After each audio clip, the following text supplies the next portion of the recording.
প্রিয় শিক্ষার্থীরা, আশা করি তোমরা খুব বেশি পরিমাণে ভালো আছো। আজকে কিন্তু আমাদের পরিমাণগত রসায়ন যে পার্টটুকু আছে এটা কিন্তু আমাদের লাস্ট পার্ট, এবং আমি তোমাদেরকে হোয়াটসঅ্যাপে অলরেডি হচ্ছে ভয়েসে জানিয়ে দিছি, মেসেজে জানিয়ে দিছি। আমরা শুধু 5টা সৃজনশীল কমপ্লিট করবো এখান থেকে ইনশাল্লাহ। ওদের যে কোনো ফরম্যাটেই কোশ্চেন আসুক না কেন, তোমরা অবশ্যই আনসার করতে পারবা। ওই ফরম্যাটটা শুধু ফলো করবা, এবং এই ফরম্যাট ফলো করার জন্য গত যে 2টা লেকচার ছিল এটা অলরেডি নেওয়া হয়েছে। এই 2টা লেকচার তোমাকে অবশ্যই ফলো করতে হবে। আমি তো তোমাকে প্যাটার্নটা ধরাই দিব, দেন পরের কাজটা কি, ওইখান থেকে শুধু হচ্ছে সলভ করা। আর আমি তোমাকে গ্যারান্টি দিতেছি, তুমি আজকে এই ক্লাসটা করো, করার পর টেস্ট পেপার খোলো, তুমি দেখবা যে হচ্ছে 95% কোশ্চেন তুমি অনায়াসে 2 লাইনে করে ফেলতে পারবা। বুঝছো? এই তোমরা যারা আমাদের সাথে যুক্ত আছো আমাকে একটু কনফার্ম করবা যে আমার ভয়েস ঠিকঠাক ক্লিয়ার আছে কিনা, দেন ক্লিয়ার দেখা যাচ্ছে কিনা, আমি শুরু করে দিব। হ্যাঁ,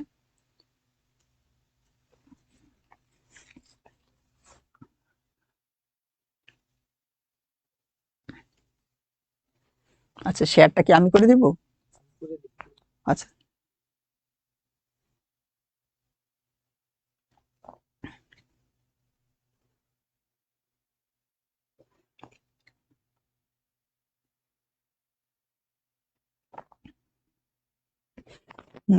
এই তোমরা যারা যুক্ত আছো একটু কনফার্ম করে ফেলো, দেন হচ্ছে আমি শুরু করতেছি। হ্যাঁ, এই আমি শুধু 1 মিনিট টাইম নিতেছি তোমাদের কাছ থেকে।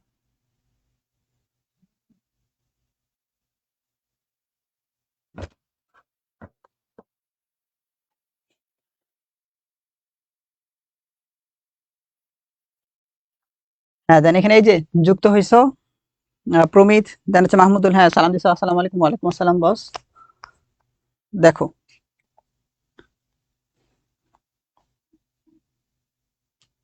তোমরা যারা যুক্ত আছো সাথে সাথে হচ্ছে তোমাদের পরিচিত ফ্রেন্ডদেরকে মেনশন করে রেখে দিও। হ্যাঁ, যেন জিনিসটা আসলে ওই একটা জিনিস বারবার রিপিট করা না লাগে।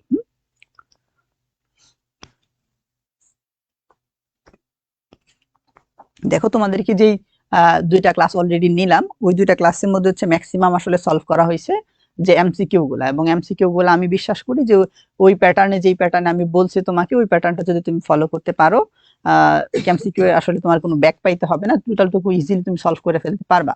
এন্ড দেন আজকে যখন সিকিউ প্যাটার্নটা দেখাবো, এখানে সিকিউ স্লাইডে ছিল কিন্তু সলভ করি নাই, ওইখানে কিছু থিওরির কথা বলছি বা সূত্রের কথা বলছি, তোমাকে আজকে দেখাবো যে ওই সূত্রগুলো যখন আমি এখানে অ্যাপ্লাই করব, 2 লাইনে ম্যাথ হয়ে যাচ্ছে বা সর্বোচ্চ 3 লাইন যাওয়া লাগছে। এখন তুমি যদি ভাবো যে আসলে তো আমি বোর্ড পরীক্ষায় বা আসলে যদি এইভাবে দেই, আমি কি ফুল মার্কস পাবো কিনা, এই জন্য আমি তোমাকে আবার হচ্ছে এটা আর একটা চোরামি টেকনিকও বলতে পারো, এটা আমি তোমাকে শিখাই দিব যে আসলে কিভাবে এই ম্যাথটা তোমাকে তখন আবার বড় লাগবে দেখতে, ওই প্যাটার্নটা তোমাকে আবার শিখাই দিব। তুমি শুধু ওই প্যাটার্নটা ফলো করবা। ম্যাথ তুমি করবা হচ্ছে 3 লাইনেই, তুমি হচ্ছে কি করবা, ওই প্যাটার্নটা হচ্ছে আগে পরে নিয়ে আসবা। এই সিনারিওটা আমি তোমাকে বলবো যে তুমি কোন ওয়েতে আসলে অ্যাপ্রোচ করে আগাবা। ঠিক আছে? আচ্ছা, এই যে তোমরা যারা যুক্ত হয়েছে, হ্যাঁ সবাই সালাম দিতেছো, ওয়ালাইকুম আসসালাম। এবং আমি তোমাদেরকে গ্যারান্টি দিতেছি আজকে আসলে আমরা যে 5টা সিকিউ সলভ করব, তুমি 5টা সিকিউ সলভ শেষ করো, দেন তুমি যখন যাবা টেস্ট পেপার সলভ, আমি অবশ্যই বলবো টেস্ট পেপার সলভের বিকল্প নাই, এটাকে তোমাকে তো প্রমাণ দেখতে হবে যে আমি যে প্যাটার্নে তোমাকে কয়েকটা দেখাই দিতেছি, ওই প্যাটার্ন গুলা ফলো করলে নাকি আসলেই সবগুলা জিনিস কমপ্লিট হয়ে যাইতেছে। এটা তোমাকে আবার দেখতে হবে না, তুমি টেস্ট পেপার সাথে সাথে, আমরা আজকে বেশি লেন্দি হবে না, 1 ঘন্টার মধ্যে আমাদের ক্লাসগুলো শেষ হয়ে যাবে। এই 1 ঘন্টা পর সাথে সাথে তুমি আধা ঘন্টার জন্য ভাই, তুমি টেস্ট পেপারটা খোলো, তুমি ফার্স্ট ক্লাস দেখবা, তুমি এখানে যা আছে তুমি দেখবা যে সব পারতেছো। অ্যাটলিস্ট তুমি যদি হচ্ছে আমার প্রথম পার্ট আর দ্বিতীয় পার্টটা করো, ওইখানে স্লাইড গুলা দিছি, ওই স্লাইড গুলা দেখো, তাইলে তার ক্ষেত্রে অ্যাপ্লিকেবল। যে শুধুমাত্র এটা দেখবা সেও পারবা, তবে হচ্ছে সবগুলা পারবা না, কারণ ওইখানে কিছু কথা বলা হয়েছিল, ওই কথাটা আবার ইফেক্ট ফেলবে। হ্যাঁ, আচ্ছা, আসো, এই ছিল এখানে কথাবার্তা। তোমরা হ্যাঁ অনেকে সালাম দিছো, আদাব জানাইছো, হ্যাঁ এই তো আছি আলহামদুলিল্লাহ। ঠিক আছে, আমি শুরু করতেছি। দেখো, এই জায়গাতে আমরা যখন প্রথম সৃজনশীল করতে যাব, তো তার আগে আমি তোমাকে একটু সূত্রের কথা স্মরণ করাই দিই। কোন সূত্রের কথা স্মরণ করাই দিব? দেখো, তোমাকে আসলে আমি এরকম সূত্র শিখাইছিলাম কিনা, যে তোমার কাছে যদি ঘনমাত্রা দেয়া থাকে বা ঘনমাত্রা বের করতে বলে, এই এস ইকুয়াল আমরা শিখাইছি ডাব্লিউ ডিভাইডেড বাই হচ্ছে সেই এম ভি, ভিটা থাকা লাগতো হচ্ছে তোমার লিটারে। এবং যখন তোমার কাছে হচ্ছে এক্স পার্সেন্টেজ আকারে দেয়া থাকে, তখন তুমি এখান থেকে মোলারিটি বের করতা S ইকুয়াল হচ্ছে তোমার 10x ডিভাইডেড বাই হচ্ছে m। এটা শিখাইছি তোমাকে। তোমার যদি ppm এ বের করতে চাও তখন ppm এ বের করতে গেলে এরকম সূত্র 10 টু দি পাওয়ার হচ্ছে 3 ইনটু হচ্ছে সেই sm। এটার সাথে এতটুকুর সাথে আমরা কিন্তু পরিচিত আছি, এবং এখানে আয়তনটা কিন্তু অবশ্যই লিটারে। আমি যেইভাবে বলি এটা কিন্তু এটা মনে রাখতে হবে, তাইলেই কিন্তু শেষ। আর কোনো প্রেসারই তোমাকে নিতে হবে না। এবং আমি সবগুলোর পরিচয় জানি। m দ্বারা এখানে আণবিক ভর বোঝায় বা পারমাণবিক ভর বোঝায়, w দ্বারা ভর বস্তুর ভরটা বোঝাচ্ছে, এখানে x দ্বারা যেমন পার্সেন্টেজ বোঝাচ্ছে, ঠিক সেম s দ্বারা মোলারিটি বা ঘনমাত্রা বোঝাচ্ছে। ppm আমি ppm এককে প্রকাশ করব, এই জিনিসটা তোমাকে বোঝাচ্ছে। দেন আমি তোমাকে যদি আর একটু স্মরণ করাই দেই, দেখো n ইকুয়াল কি ছিল তোমার, এই হচ্ছে w ডিভাইডেড বাই m, এরকম একটা জিনিস লিখছি। দেন sv এইটা লিখছিলাম। তারপর এখানে লিখছি n ডিভাইডেড বাই হচ্ছে সেই na, এইটা লিখছিলাম। এবং এখানে বলছিলাম v ডিভাইডেড বাই হচ্ছে সেই 22.4 এবং v ডিভাইডেড বাই 24.789, এরকম একটা কথা লিখছিলাম। শোনো, এই জায়গাতে কিন্তু আমি একটা কাজ করছিলাম কি, v ডিভাইডেড বাই 22.4 যেটা ছিল এটাকে আমি বলছিলাম হচ্ছে এসটিপি যখন থাকবে তখন তুমি বসাইতে পারবা। এটা আমি বলছিলাম কখন বসাইতে পারবা, যখন হচ্ছে এসটিপি বলবে কন্ডিশন তখন বসাইতে পারবা, তাছাড়া বসাইতে পারবা না। আমি জানি যে এই এতগুলো ইনফরমেশন বা এই সামান্য কয়েকটা ইনফরমেশনের সাথে তুমি ভালো করেই পরিচিত। এবং আরেকটু স্মরণ করাই দিই তোমাকে, আমি তোমাকে এমন বলছিলাম যে যদি তুমি এখানে অ্যানি অফ হচ্ছে এসিডেরটা বের করো, এবং এখানে হচ্ছে অ্যানি অফ হচ্ছে তোমার বেইজেরটা বের করো, এই হচ্ছে অ্যানি অফ বেইজেরটা বের করো। এখন এমন হইতে পারে এই অ্যানি অফ এসিড সমানও হইতে পারে, বেশিও হইতে পারে, কমও হইতে পারে। এর উপর বেস করে কিন্তু তোমাকে কয়েকটা কথা বলে দিছিলাম। এটা আমি আবার লিখে দিচ্ছি যেহেতু আবার সিকিউ করাচ্ছি। আমি জানি এখানে অনেক পোলাপান আছে যারা প্রথম আর সেকেন্ড পার্টটা করে নাই, এদের জন্য আমার মেহনত আবার করা লাগতেছে, তাদের একটা পিটনি দেওয়া উচিত না? যদি এখানে সমান হয় তাইলে এখানে আমি বলছিলাম যেটা হচ্ছে প্রশমিত করবে, এরকম একটা কথা। প্রশমিত তার মানে হচ্ছে পূর্ণ প্রশমিত করে ফেলবে। আর এটা যদি এমন হয় এসিডেরটা বেশি হয় তখন তাকে আমি বলতাম হচ্ছে কি বলতো, দ্রবণটি অম্লীয়, দ্রবণটি হচ্ছে অম্লীয়। আর যদি এমন হয় বেইজের মানটা বেশি হয় তখন হচ্ছে দ্রবণটি ক্ষারীয়, দ্রবণটি হচ্ছে সেই ক্ষারীয়। আচ্ছা, এই জায়গাতে একটা কথাটা হচ্ছে কি জানো, এই জায়গায় এসিড বেইজ তো হচ্ছে স্বাভাবিকভাবে বোঝা যাচ্ছে যে বেইজ বেশি হলে দ্রবণটা ক্ষারীয় হবে। এই জায়গা কথাটা হচ্ছে ই দ্বারা কি বোঝায়, আমরা ই দ্বারা কি শিখছিলাম, ই দ্বারা শিখছিলাম হচ্ছে তুল্য সংখ্যা। এবং একটা যে কোনো যৌগ দেয়া থাকলে আমি তুল্য সংখ্যা কিভাবে বের করতে হয় এটাও আমি তোমাকে শিখাইছিলাম না। ই দ্বারা বোঝায় হচ্ছে সে কি বলতো, তুল্য সংখ্যা। তো আশা করি আমরা আগের ক্লাসে এই জিনিসটা দেখছি, আমি আর রিপিট করতেছি না। তুল্য সংখ্যা টার্মটা এই এতটুকু আমাদের জানা ছিল, এর উপর বেস করে আমরা এখন সামনে আগাচ্ছি। দেখি কোশ্চেনটা কি করতেছে। আচ্ছা, এবার আসো, বিশ্বাস করো ভাই যে এগুলা হচ্ছে আমি টোটালি বাছাই কইরা 5টা নিচ্ছি সিকিউ। দেন আমি তোমারে কনফার্ম করতেছি, তুমি 5টা আমি ভালো করে বুঝাই দেই, তুমি ওই ওইতে করো। করার পর তুমি যে কোনো কোশ্চেন সলভ করতে চাও দেখবা যে ইজিলি সবকিছু সলভ করে ফেলতে পারতেছো। ঠিক আছে, তাহলে আমরা শুরু করি। দেখো এই জায়গায় আমার কাছে কোশ্চেনটা কি দেয়া আছে, কোশ্চেনটা দেয়া আছে হচ্ছে এই হচ্ছে তোমার একটা পাত্র, যেই পাত্রের মধ্যে হচ্ছে তোমার একটা দ্রবণ আছে সালফিউরিক অ্যাসিড, যার ঘনমাত্রা তোমার কাছে দেয়া আছে। তার মানে এই জায়গায় আমার কাছে কি ইনফরমেশন দেয়া আছে, এই ইনফরমেশন অনুসারে আমি দেখি আছে আমার কাছে সালফিউরিক অ্যাসিড, আছে হচ্ছে তোমার সালফিউরিক অ্যাসিড। আমরা জানি যদি এটা সালফিউরিক অ্যাসিড হয় তাহলে এই সালফিউরিক অ্যাসিডের তো চোখ বন্ধ করে আমি বলতে পারতেছি যে তার তুল্য সংখ্যা হচ্ছে কি বলতো 2, এটা আমরা শিখছিলাম। আচ্ছা যাই হোক, এখানে ঘনমাত্রা দেওয়া হচ্ছে 0.4, মানে এখানে এস এর মান দেওয়া হচ্ছে 0.4। সালফিউরিক অ্যাসিড মানে কি, তার আণবিক ভরের মান কত, আণবিক ভরের মান হচ্ছে 98, এটা তো বের করতে পারি। আমার কাছে আয়তন দেওয়া হচ্ছে কত বলতো 35 ml, এই হচ্ছে আয়তন দেওয়া আছে।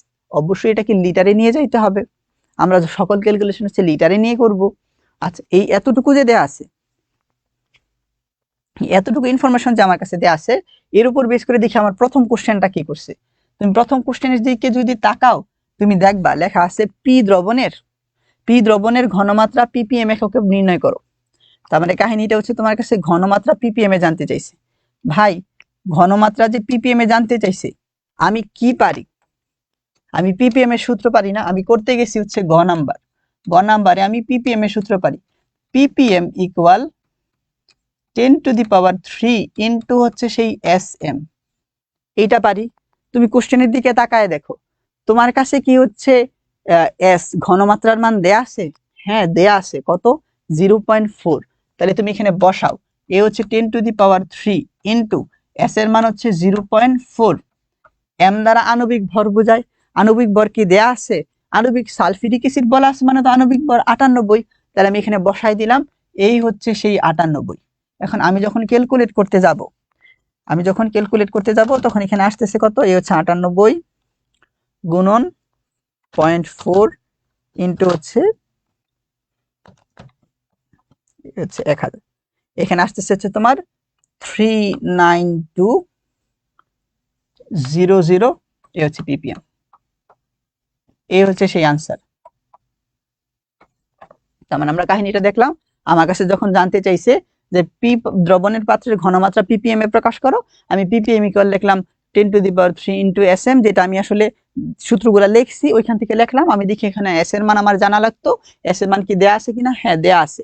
আমার আণবিক ভরের মান জানা লাগতো, আণবিক ভর কি এখানে আছে কিনা? সালফিউরিক অ্যাসিড বলছে মানে আছে, বসাই দিছি, দেন হচ্ছে এখান থেকে আমি পিপিএম পাইছি।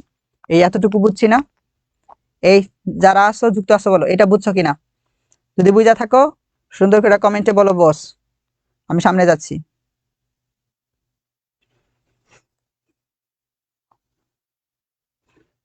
এতে নিশিতা বলছে হ্যাঁ, এই যে 39200, সাবাস। আচ্ছা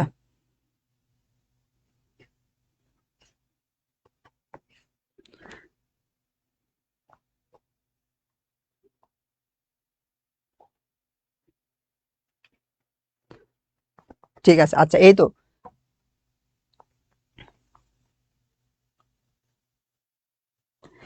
তো এখানে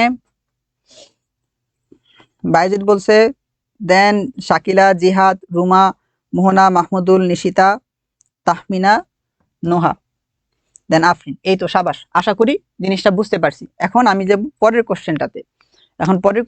যখন আমি যাব, আমার কাছে কি বলে? উদ্দীপকের দ্রবণদ্বয়কে, এখানে একটা দ্রবণ আছে, এখানে একটা দ্রবণ আছে, দ্রবণদ্বয়কে একত্রিত মিশ্রিত করলে মিশ্রিত দ্রবণের প্রকৃতি কিরূপ হবে? তাহলে মিশ্রিত দ্রবণের প্রকৃতি কিরূপ হবে, এটার জন্য আমরা আসলে জানি যে এই জায়গা থেকে আমি তুল্য মোল সংখ্যা হচ্ছে বের করব, এসিডেরটাও বের করব, ক্ষারেরটাও বের করব। যদি দুইটা সমান হয় তাহলে বলবো প্রশমিত। প্রশমিত মানে কি? এটা হবে নিরপেক্ষ, তখন হবে নিরপেক্ষ। আচ্ছা, তখন হবে নিরপেক্ষ। আর যদি হচ্ছে এসিডেরটা বেশি হয় বলবো দ্রবণটা অম্লীয়, ক্ষারেরটা বেশি হলে বলবো হচ্ছে ক্ষারীয়। এখন এটা যখন আমি সলভ করতে যাব, এটা সলভ করতে গেলে আমার কাছে যে ইনফরমেশন দেওয়া আছে 0.4 মোল 35 ml, দেন এখানে দেওয়া আছে 10% সোডিয়াম কার্বনেট 45 ml। এই আমি গেলাম 2 নাম্বার পৃষ্ঠাতে। আমি ঘ নাম্বার সলভ করতে যাওয়ার সময় আমার কাছে ইনফরমেশন আছে, এ হচ্ছে সেই পি পাত্রে এখানে বলা আছে হচ্ছে 35 ml 0.4 মোলার। এটা ছিল হচ্ছে সালফিউরিক অ্যাসিড, ছিল কি বলো? Sulphuric acid. আচ্ছা, দেন এখানে যে পাত্রটা ছিল, এই পাত্রটা হচ্ছে যে কিউ পাত্র বলছিল। দেন এটার মধ্যে ছিল সোডিয়াম কার্বনেট Na2CO3, এটাতে বলা ছিল কি 10% বলা ছিল, এন্ড বলা আছে 45 ml, এই হচ্ছে 45 ml। দেখো এখন আমি যখন এটা করতে যাব তখন কি করব? আমি অ্যাসিডের মোল সংখ্যা বের করব। আসো এই ঘয়ের আনসার শুরু করতেছি। এই হচ্ছে সমাধান। এগুলা ভাই 2 লাইনে করা যায়, বুঝছো? সমাধানটা করতে গেলে আমি কি করব? এই Ni বের করব। কার বের করব? এখানে অ্যাসিড আছে H2SO4, এই লেখো H2SO4। তারটা বের করতে গেলে আমি দেখি আমার কাছে কি ইনফরমেশন দেয়া আছে। তুমি ভালো করে তাকায় দেখো, এখানে তোমার কাছে দেওয়া আছে হচ্ছে ঘনমাত্রা S, তোমার কাছে আয়তন দেয়া আছে এই হচ্ছে সেই V। তুমি এখানে n দ্বারা মূল সংখ্যা জানো, তুমি n এর সূত্র কি জানো? n ইকুয়াল কি জানো বলো তো? SV জানো। তখন ভিটা কিন্তু হয় হচ্ছে লিটারে, তার মানে তোমাকে এখানে লিটারে কনভার্ট করে নিতে হবে। আচ্ছা, তো এটার জন্য আমি সূত্র লিখতে পারতেছি হচ্ছে SV। কেন SVটাই আমি নিলাম? কারণ এই জায়গাতে আমার S এর মান দেয়া আছে আর V এর মান দেয়া আছে। যদি আমার কাছে W আর M এর মান দেওয়া থাকতো তাহলে তো আমি ওইটাই নিতাম। আচ্ছা, এই হচ্ছে সেই তুল্য সংখ্যা। এটা কার? সালফিউরিক অ্যাসিডের। এবার দেখো আমি এখানে ভ্যালুগুলা বসাই। এস এর মান হচ্ছে 0.4, আমি বসাইলাম 0.4 ইন্টু ভি এর মান দেওয়া আছে হচ্ছে 35 ml, আমি দিলাম 35। আমি কি শুধু 35 রাখতে পারবো বলো? আমাকে এটাকে লিটারে কনভার্ট করতে হবে না? কারণ আমি এই সূত্রের মধ্যে লিখে দিচ্ছিলাম এস ভি, এটা হচ্ছে লিটারে থাকতে হবে। তাহলে লিটারে যদি থাকে তাহলে ইন্টু হচ্ছে 10⁻³ ইন্টু ই দ্বারা তুল্য সংখ্যা বোঝায়। এই জায়গায় এইটার তুল্য সংখ্যা কত ভাই? এটা তো আমরা গত ক্লাস 2 ক্লাস যাবত বকবক করতেছি। এটার তুল্য সংখ্যা হচ্ছে 2। এই হচ্ছে 2। তুল্য সংখ্যা বের করার পর এখন আমি হচ্ছে ক্যালকুলেটরে দেখবো যে এখানে ভ্যালু কত আসে। আমি দেখতেছি এখানে আসে হচ্ছে যে 0.4, দেন এই জায়গায় হচ্ছে তোমার 0.035, 0.4 ইন্টু 0.035 ইন্টু এই হচ্ছে 2 ইকুয়াল আসতেছে এখানে আমার কাছে 0.028 মোল। আমার কাছে আছে যে এই এত মোল। ঠিক আছে, এটা বের হয়েছে কি অ্যাসিডের কথা। এখন আমার তো এটা অ্যাসিড বের হয়েছে, আমার বের হয়েছে এখানে যে ইনফরমেশনটা, এটা বের হয়েছে কিন্তু অ্যাসিডের। এখন আমি বের করব হচ্ছে ক্ষারেরটা। আচ্ছা, এবার আসো ক্ষারেরটা বের করি। যখন আমি ক্ষারেরটা বের করতে যাব তখন আমি দেখতেছি কি আমার কাছে ইনফরমেশন কি দেয়া আছে। আমি লিখলাম এখানে এই হচ্ছে সেই Na2CO3, তার ক্ষেত্রে ইনফরমেশন আমার কাছে কি দেয়া, এটা মানে কি আমার কাছে বলো ভি দেয়া আছে, এইটা মানে আমার কাছে কিন্তু ঘনমাত্রা দেয়া আছে। তুমি বলবা 10% আবার ঘনমাত্রা হয় কিভাবে? আমি বলছি পার্সেন্টেজ থাকলে তখন হচ্ছে সূত্র বসানো যায়। S ইকুয়াল কি বলতো 10x ডিভাইডেড বাই m, এটা দিয়ে হচ্ছে বের করা যায়। এই জায়গাতে 10 তো 10, x দ্বারা কি বোঝাচ্ছে কত পার্সেন্ট? 10%, তাহলে এখানে 10 বসাও। m দ্বারা বোঝায় আণবিক ভর, তুমি সোডিয়াম কার্বনেটের আণবিক ভর জানো 106, তাহলে আমি এখানে বসাইলাম হচ্ছে 106। আমি যখন এটা ক্যালকুলেটরে বসাবো এখান থেকে আসতেছে হচ্ছে 100 ভাগ, হচ্ছে 100 ভাগ দিব হচ্ছে 106, আসতেছে 0.94। এই হচ্ছে 0.94 মোলার। তার মানে এস এর মান আসছে 0.94 মোলার। তার মানে আমি এটা যখন সূত্রে বসাইতে যাব অবশ্যই এইখানেও SVE এইটাই বসাবো। দেন এই হচ্ছে সেই Na2CO3। আচ্ছা ভাই, আমি যখন বসাইতে গেছি এস এর মান কত 0.94, বসাইলাম 0.94 ইন্টু ভি এর মান কত 45, এটা তো ml এ দেয়া আছে, আমাকে লিটারে কনভার্ট করে লিখতে হবে। তাহলে আসবে হচ্ছে 45 ইন্টু 10⁻³ ইন্টু দেন এখানে হচ্ছে তুল্য সংখ্যা। বা এখানে তুল্য সংখ্যা কত আমি জানি, তার ক্ষেত্রে তুল্য সংখ্যা হচ্ছে কত বলো 2। কিভাবে বের করলাম? সোডিয়ামের তো +1, কার্বনেটের হচ্ছে -2, যদি ভিন্ন হয় তাহলে গুণ কইরা দিতে হয়। এই হচ্ছে সেই 2, লিখলাম আমি 2। এখন ক্যালকুলেটরে আমি চাপ দেব, ক্যালকুলেটরে চাপ দিয়ে দেখবো যে এখান থেকে মান কত আসে।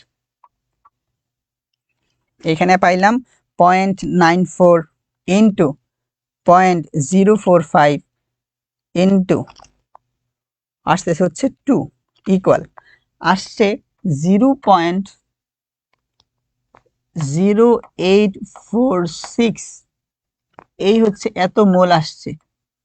আচ্ছা, এই যে মোলটা আসছে, এই যে মোলটা আসছে এটা আমি কার বের করলাম? ক্ষারের ক্ষেত্রে বের করলাম।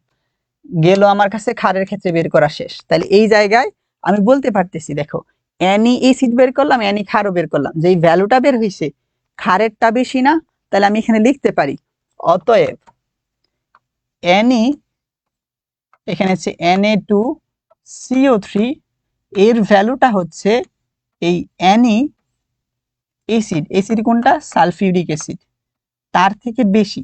যেহেতু এইটা বেশি তাহলে আমি কি বলতে পারতেছি?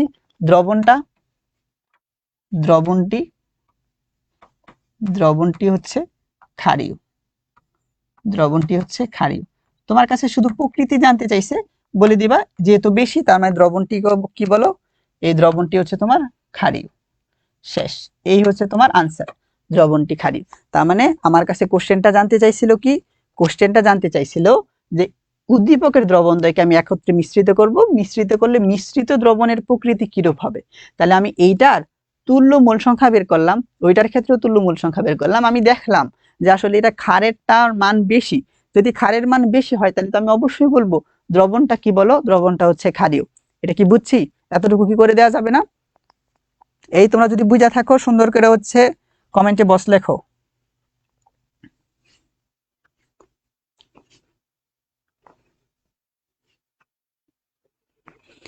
আচ্ছা, তোমরা যারা কমেন্ট করছো আমাকে দেখি তো কি কি কমেন্ট করলা।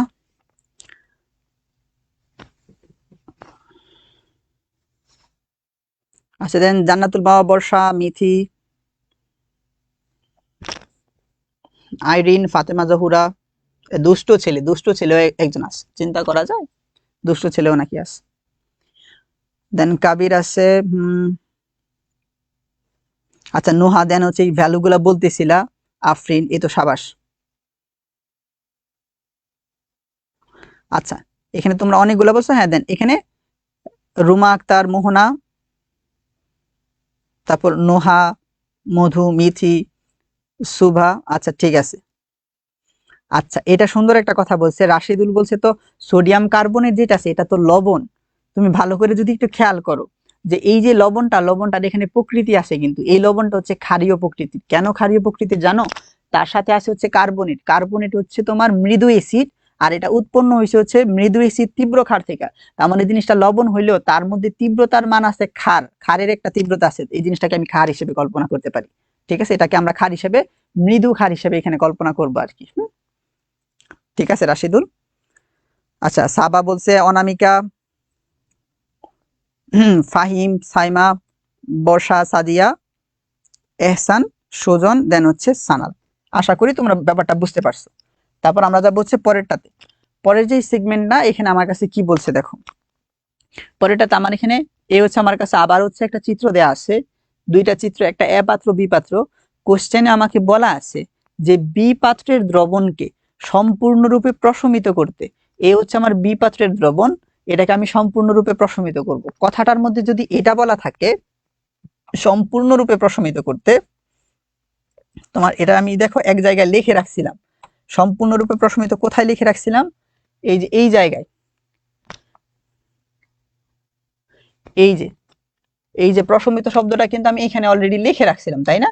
মানে যেই সময় তোমার কাছে প্রশমিত শব্দটা আসছে, প্রশমিত করে এই কথা বলা আছে, তার মানে তুমি ওই জায়গায় বসাইতে পারো এসিড আর বেস এদের তুল্য মূল সংখ্যা নাকি সমান হবে। হ্যাঁ, এদের তুল্য মূল সংখ্যা নাকি সমান হবে। আচ্ছা যদি এখানে এরকমই বলা থাকে সম্পূর্ণ প্রশমিত করবে, তাইলে নাকি এ পাত্রের সম্পূর্ণ দ্রবণ প্রয়োজন হইতেছে। দেন এখানে আমার কাছে জানতে চাইছে কেউ এইচ এর হচ্ছে পরিমাণ কত, তাহলে এটা আমরা এখন বের করব। আচ্ছা এখন পরিমাণ জানতে চাইছে, এখন আমি এটা আসলে কি বের করব? এটা কিন্তু এটাই সবচেয়ে স্পেসিফিক বোঝায়। পরিমাণ যখন বলে এটা ভর বের করতেই বলে আর কি, পরিমাণ দ্বারা আসলে যেহেতু বলছে, তার মানে আমাকে ওভারঅলের কথা বলতে গেলে আমার কাছে যে জিনিসটা জানতে চাইছে, এই পরিমাণ নির্ণয় করো মানে হচ্ছে তোমার তার ভর ডাব্লিউর মান বের করতে বলছে। অথবা তুমি যদি এটা মোল সংখ্যাও কনসিডার করো, মোল সংখ্যা দিয়েও করলেও হবে, আনসারটা না হবে না। আচ্ছা যাই হোক, আমি ধরলাম যে যেহেতু পরিমাণের কথা, ভরই দিয়ে দিলাম। এইখানে এই এককগুলো তেমন বেশি কন্টামিনেশন করে না, যে ঝামেলা হবে না। আমি দেখি এই ইনফরমেশন অনুসারে আমাকে বলছে এই দুইটা নাকি প্রশমিত করে। এটা উইচ আছে তার মানে সে হচ্ছে ক্ষার, আর এখানে এইচ আছে তার মানে সে হচ্ছে অ্যাসিড।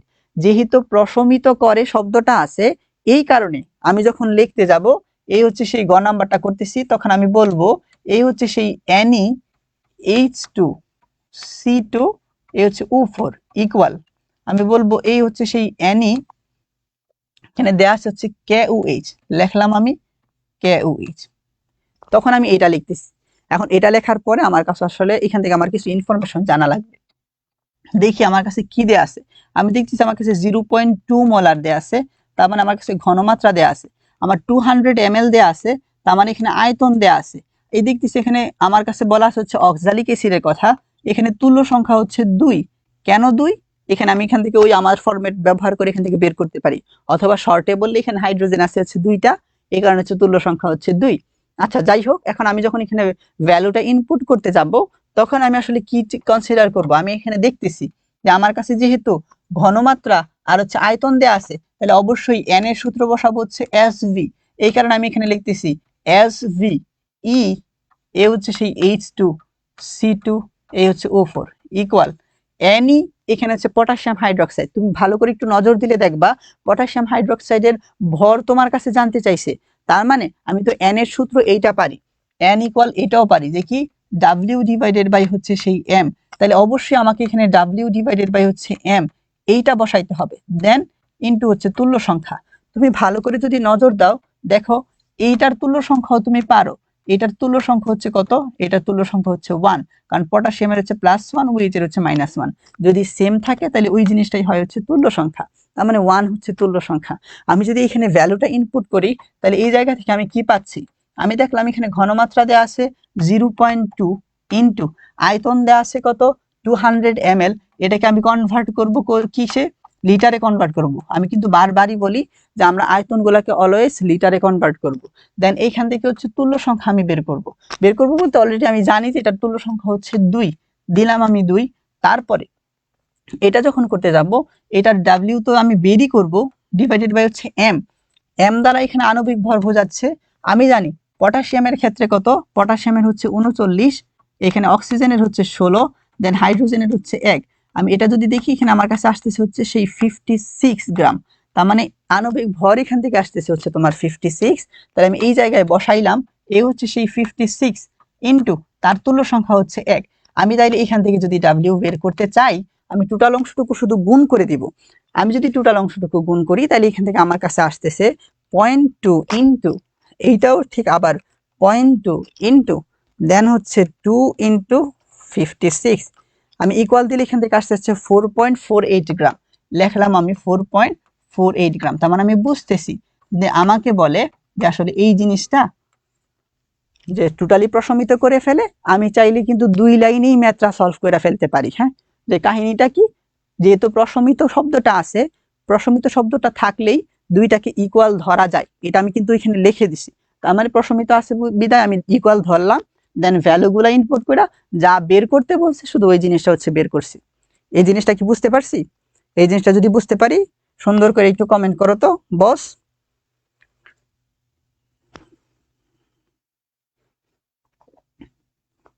আচ্ছা ঠিক আছে, ফাতেমা জোহরা, আইরিন, দেন তাহমিনা, দেন এই দুষ্ট ছেলে কি ফেসবুক আইডি দেখো, কি বলবো বলো। জান্নাতুল মা বর্ষা, হ্যাঁ ঠিক আছে। আফরিন, অনামিকা বিশ্বাস, এই তো সাবাস। আশা করি জিনিসটা বুঝতে পারছি। এবার এই জায়গায় তুমি দেখতেছো যে ঘ নাম্বার যে কোশ্চেনটা, এটা আমরা আসলে আরেকটা দিয়ে করব, কোনো সমস্যা নাই, এটা থাকুক এখানে। দেন এইখানে আমি আসতেছি, ওইখানে ঘ নাম্বার আর এখানের গ নাম্বার দুইটা আসলে সেম জিনিসই ইন্ডিকেট করে, যে একটা দেখাইলেই হচ্ছে, দুইটার জন্য আবার আলাদা আলাদা ভাবে প্রেশার নেওয়ার কোনো দরকার নাই। এবং আমি যদি হচ্ছে ঘ নাম্বারটার দিকে তাকাই, আমি দেখি আমার কাছে আছে এ পাত্র এবং হচ্ছে বি পাত্র। আমি ঘ নাম্বারটা না হয় পরের পেজেই করবো না, এই গ নাম্বারটা বুঝাই ফেলি, যে গ নাম্বারটা হচ্ছে আগের পৃষ্ঠাতে আমার কিন্তু ছিল। এবার আসো, এই জায়গায় আমি যদি গ নাম্বারটা করতে চাই, আমার কাছে এরকম একটা কোশ্চেনের সাথে তুমি খুব ভালো বেশি পরিমাণে আসলে দেখা পাবা, যে আসলে বলবে যে কোন নির্দেশক ব্যবহার করা লাগবে। দেখো তোমাদেরকে আমি একটা চার্ট লাস্ট ক্লাসে দেখাইছিলাম, যে যখন তোমার কাছে হচ্ছে তীব্র এসিড, তীব্র ক্ষার থাকে, তখন তুমি যখন এইটাকে প্রশমিত করতে যাবা, আসলে মিশ্রিত করবা বা টাইট্রেশন করবা, তখন এখানে যে কোনো ধরনের তুমি নির্দেশক ব্যবহার করতে পারবা। ওইখানে যে কোনো ধরনের নির্দেশক ব্যবহার করার কারণ কি, তখন পিএইচ এর যে রেঞ্জটা এটা নাকি অনেক বড় থাকে। কিন্তু যখন এই জিনিসটা এমন হয় যে তুমি তীব্র এসিড দেন হচ্ছে এখানে মৃদু ক্ষার ব্যবহার করবা, অথবা মৃদু ক্ষার তীব্র এসিড ব্যবহার করবা, তখন দেখা গেছে যে একটাতে মিথাইল অরেঞ্জ, মিথাইল রেড, আরেকটাতে দেখা যাচ্ছে ফেনলফথেলিন, থাইমল ব্লু, এবং আরেকটাতে দেখা যেটা হচ্ছে দুর্বল দুর্বল বা মৃদু মৃদু, একটা নির্দেশক ব্যবহার করা যায় না। আচ্ছা ওইখানে তো এমন একটা কথা ছিল, আমি যদি এটার দিকে ভালো করে তাকাই, আমি দেখবো যে কি, আমি দেখবো এই জায়গায় যে এখানে সোডিয়াম হাইড্রোক্সাইড যেটা দেয়া আছে, এই সোডিয়াম হাইড্রোক্সাইডটা হচ্ছে তোমার তীব্র ক্ষার। এখন তুমি বলতে পারো যে এটা যে তীব্র ক্ষার আপনি বুঝলেন কিভাবে? আমি তোমাকে তীব্র এসিড লিখে দিছি, তীব্র ক্ষার লিখে দিছি গত ক্লাসে, ওইখান থেকে বুঝছি। তুমি বলো যে না ওইখান থেকে না, তাছাড়াও কি বুঝার কোনো ওয়ে আছে কিনা? হ্যাঁ ওয়ে আছে, তুমি এইটার দিকে ভালো করে তাকায় দেখো। এই জায়গাটাতে তোমার হচ্ছে এটা যদি রাসায়নিক পরিবর্তনে তোমার কাছে ম্যাথটা আসতো, তোমার কাছে অবশ্যই কে এর মান দেয়া থাকতো, ওই কে এর মান দ্বারা এসিডের বিয়োজন ধ্রুবক, ক্ষারের কে বি দ্বারা ক্ষারের বিয়োজন ধ্রুবক বোঝায়, এই জিনিসটা আমরা আসলে ওইখানে দেখবো। আচ্ছা যাই হোক, তো আমার একটা কথা তোমার কাছে উপদেশ থাকবে, আমি যেইগুলা লিখে দিছি এগুলা ব্যতীত তোমার কাছে কোনো দুর্বল বা হচ্ছে মৃদু এসিড বা ক্ষার তোমার নাই। তুমি শুধু এটা একাডেমিকেই না, অ্যাডমিশনেও তুমি পাবা না এর বাইরে থেকে। তাহলে জিনিসটা ভালো হয় না, এই জিনিসটা ভালো করে মেমোরাইজ করা, কারণ এই জিনিসটা তোমার আবার হচ্ছে যখন বাফার পড়াবো, বাফারে এত বেশি পরিমাণে কাজে লাগবে, এবং মৃদু অ্যাসিডের হচ্ছে যখন পিএইচ বের করতে যাব তখন খুব ভালো করে কাজে লাগবে। আচ্ছা যাই হোক, তো এই জায়গায় আমি দেখতেছি এটা হচ্ছে তীব্র, এখানে তোমার কাছে সালফিউরিক অ্যাসিড দেওয়া আছে, এটা হচ্ছে তীব্র, তার মানে এটা হচ্ছে তোমার তীব্র ক্ষার, এবং এই জিনিসটা হচ্ছে তোমার তীব্র অ্যাসিড।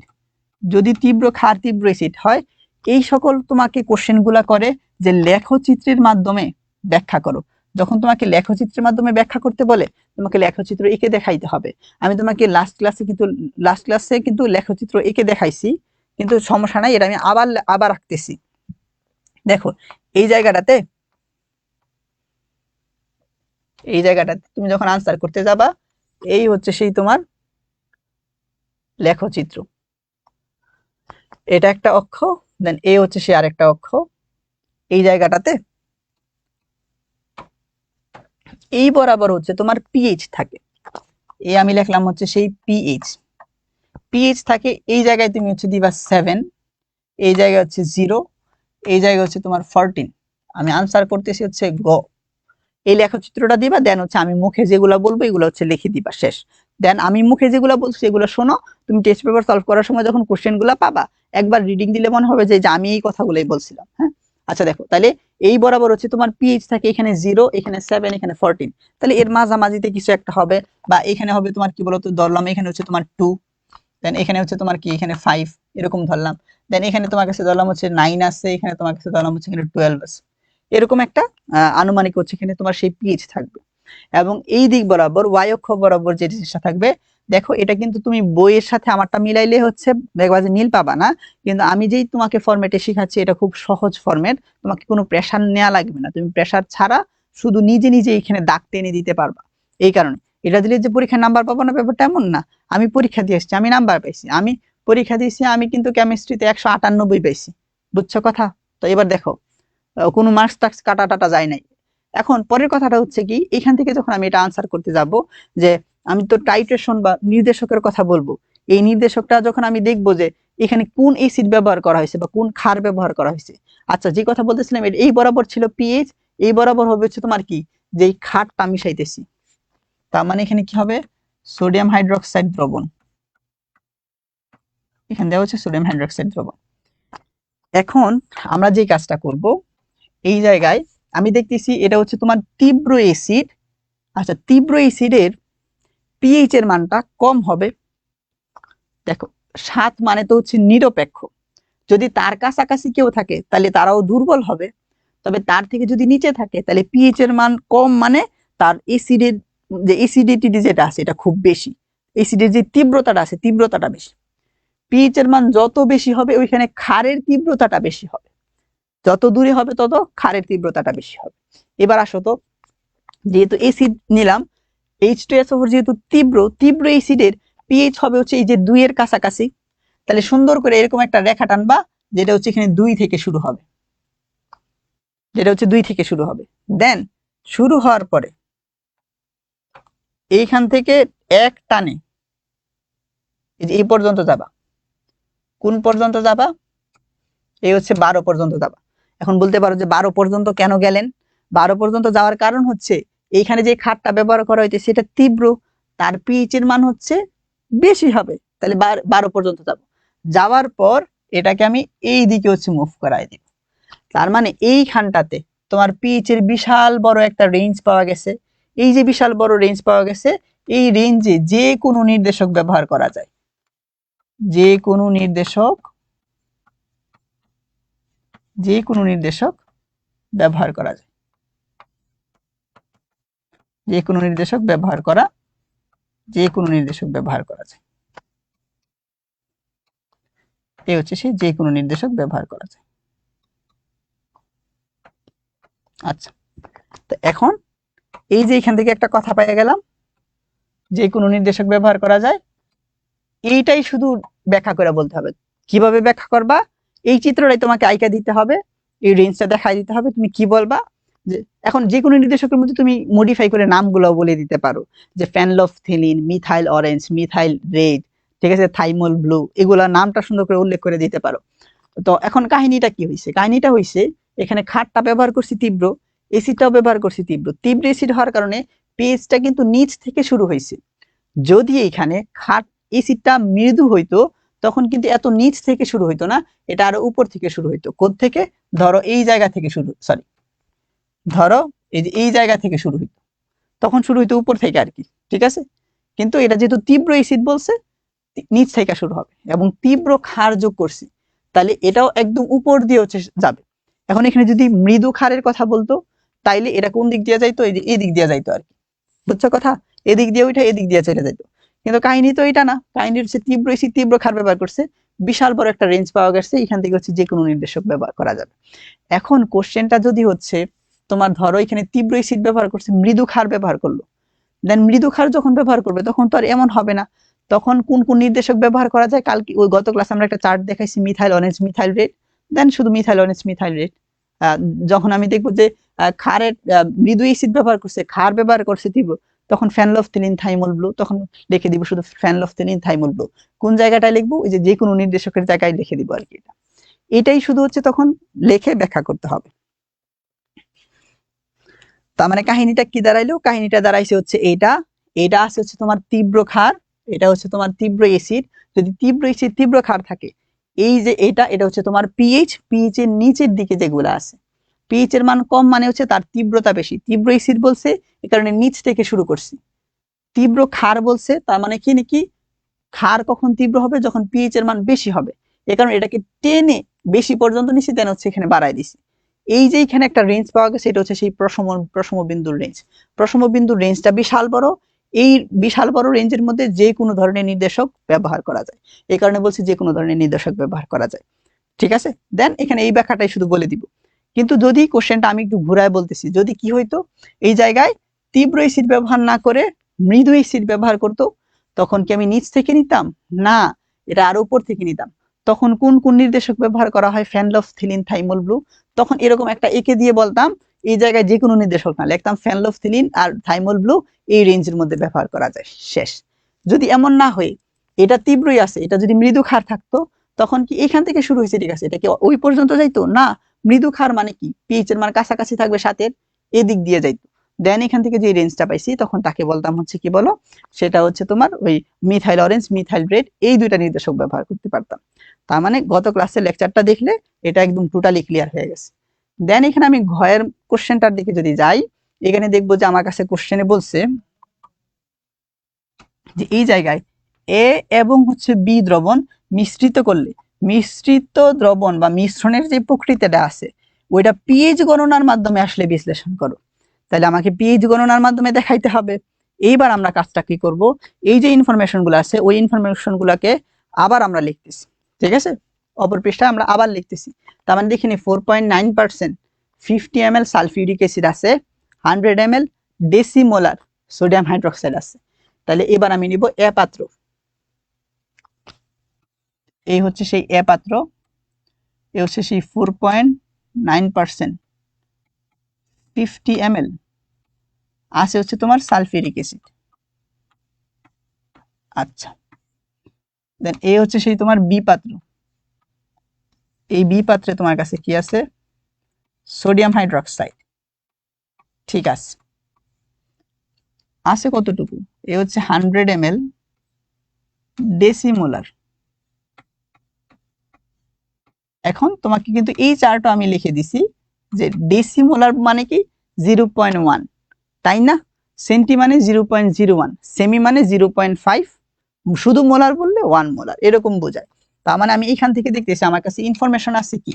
ইনফরমেশন আমার কাছে আছে পার্সেন্টেজ দেওয়া আছে, মানে আমি চাইলে এই জায়গা থেকে ঘনমাত্রা বের করে ফেলতে পারবো। আমার কাছে আয়তন দেওয়া আছে হচ্ছে ভি, সালফিউরিক অ্যাসিড লেখা আছে, তার মানে তুল্য সংখ্যা হচ্ছে এখান থেকে 2।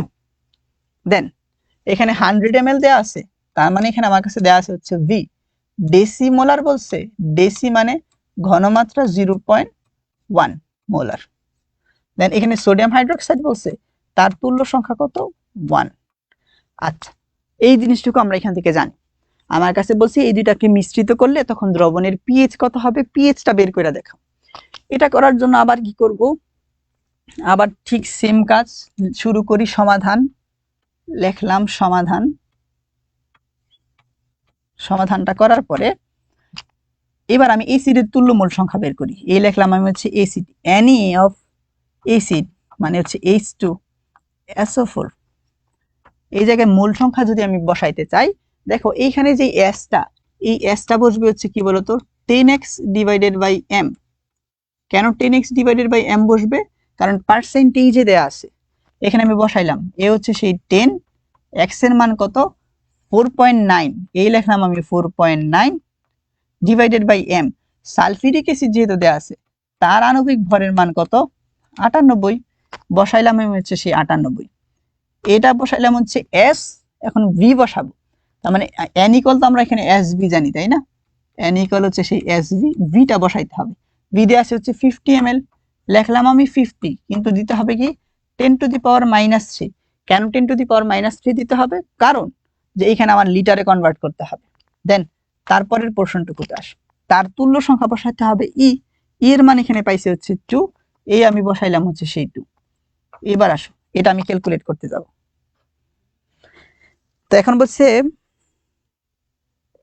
রাশিদুল বলছে এখানে পিএইচ এর মান নেগেটিভ হয়।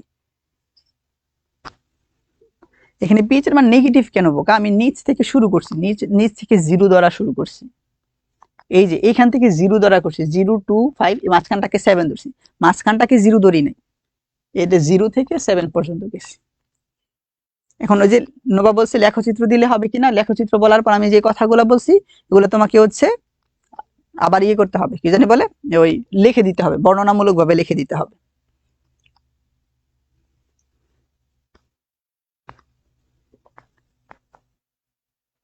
আচ্ছা ঠিক আছে, তারপরে আসো এই জায়গায় এটা যখন আমি করতেছি, এখন এখান থেকে আমি দেখবো যে আমার আনসার কত আসতেছে। এখানে আনসার হচ্ছে 0.5 ইন্টু 0.05 ইন্টু হচ্ছে 2 ইকুয়াল, এখান থেকে আমি পাইতেছি 0.05 মোল। আচ্ছা 0.05 মোল, এই অংশটুকু পাইলাম হচ্ছে এটা। আচ্ছা হ্যাঁ, নোহা বলছে হ্যাঁ 0. হচ্ছে, আচ্ছা মধু বলছে এখানে 0.5, ঠিক আছে। তারপরে দেখো এখন আমি বের করবো হচ্ছে কার, সোডিয়াম হাইড্রোক্সাইডেরটা বের করবো। আচ্ছা করি সোডিয়াম হাইড্রোক্সাইডেরটা বের।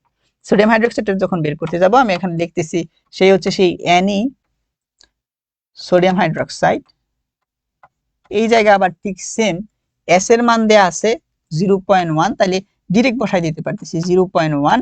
ভি এর মান কত দেয়া আছে 100 ml, দিলাম এই হচ্ছে সেই 100 into 10 to the power -3 into তুল্য সংখ্যা, তুল্য সংখ্যা কত দেয়া আছে 1, তাহলে এই বসাইলাম হচ্ছে সেই 1।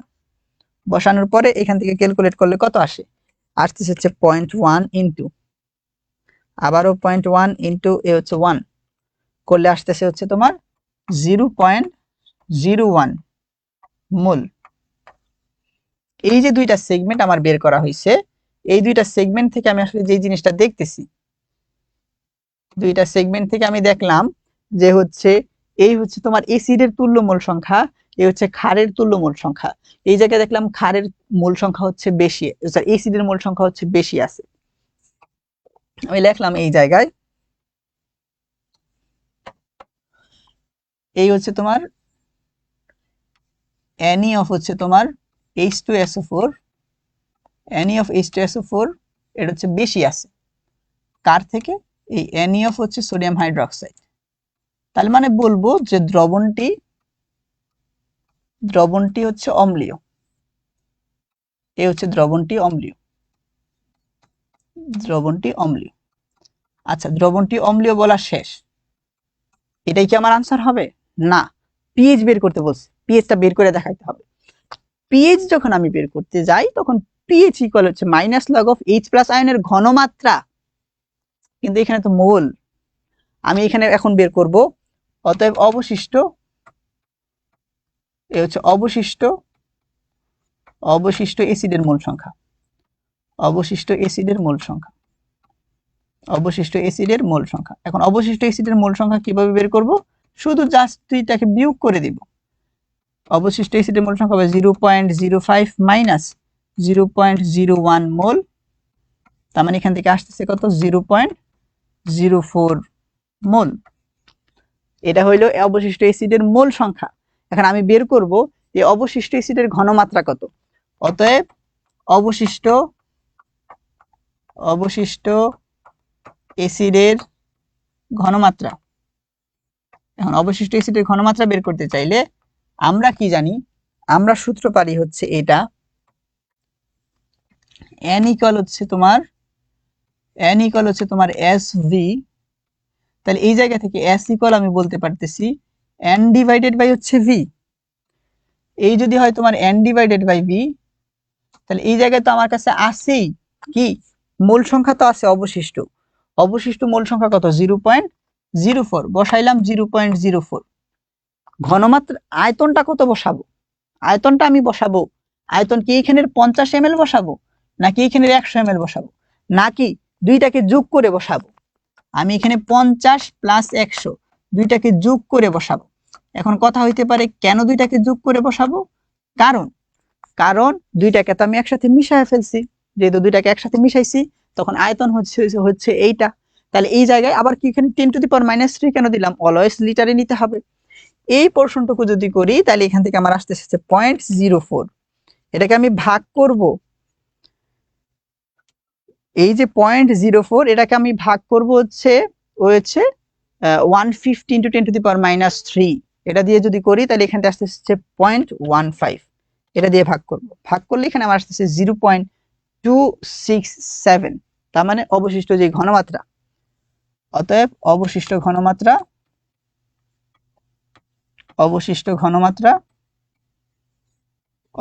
ঘনমাত্রা আসতেছে কি 0.267 মোলার।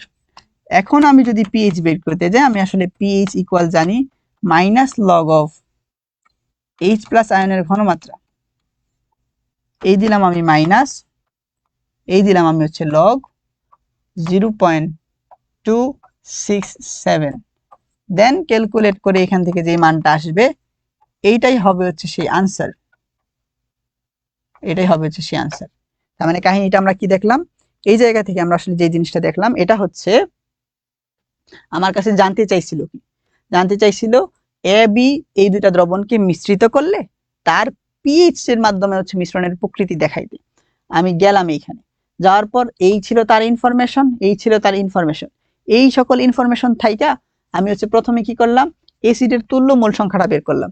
তুল্য মোল সংখ্যা বের করতে চাইলে n তো বসাইতে হবে, n যদি বসাইতে চাই যে ইনফরমেশনটা আমার কাছে লাগে ডিরেক্ট কি দেয়া ছিল না, দেয়া ছিল না, কারণ আমরা n ইকুয়াল জানি হচ্ছে SV, S লাগবে। এখন দেখি S এটা দেয়া আছে মানে হচ্ছে S আমি বের করতে পারি, দেন বের করে নিছি। V তো দেয়া আছে, দেন আমি এখানে হচ্ছে বসাইছি, দেন ই দ্বারা তুল্য সংখ্যা বোঝায়, তুল্য সংখ্যার মানটাও আমি বসাইছি, দেন ক্যালকুলেট করে এই মানটা পাইছি। আমি যখন সোডিয়াম হাইড্রোক্সাইডের কথা যাচ্ছি, সোডিয়াম হাইড্রোক্সাইডের ক্ষেত্রে আয়তন দেয়া আছে, ঘনমাত্রাও দেয়া আছে, তাহলে আমি অবশ্যই ডিরেক্ট বসাই দিতে পারি। আর সোডিয়াম হাইড্রোক্সাইড যেহেতু তুল্য সংখ্যাও 1, এটা ওই প্যাটার্নেই বের করা যায়, তাহলে বসাইলাম, তাহলে এখান থেকে পাইছি হচ্ছে 0.01।